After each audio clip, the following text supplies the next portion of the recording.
আমি প্রতিমার ঝুড়ি থেকে আপনাদের ডিমের কারি করে দেখাচ্ছি।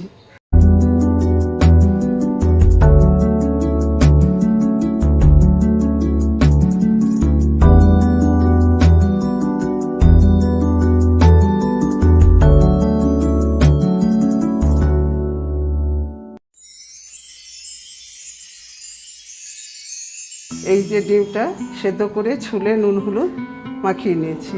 এবার ডিমটা ভেজে নেব। ডিম ভাজতে গিয়ে বেশি তেল দিলে ফুটবে, বেশি তেল দিলাম না, 1 কলা তেল দিলাম। দিয়ে এখন ডিমগুলো ভেজে নেব।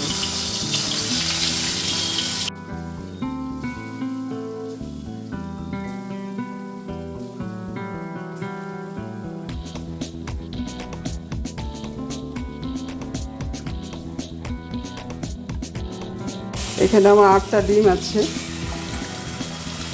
8টা ডিমের মধ্যে আমি একটু নুন হলুদ মাখিয়ে ভেজে নিচ্ছি। এবার বাড়িয়ে দিলাম আঁচটা, আঁচ কমিয়ে দিতে হবে।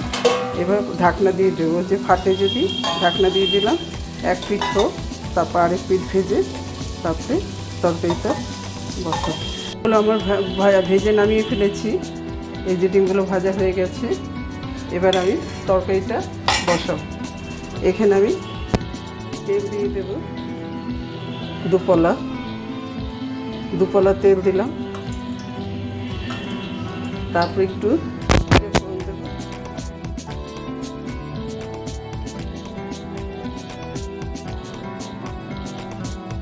দুটো তেজপাতা ছিঁড়ে দিলাম।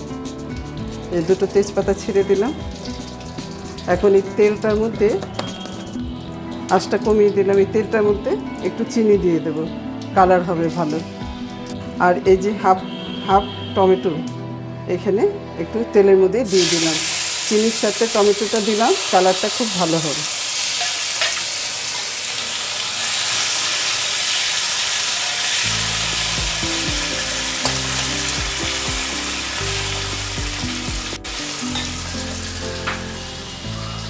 এবার এর মধ্যে পেঁয়াজটা দিয়ে দিলাম।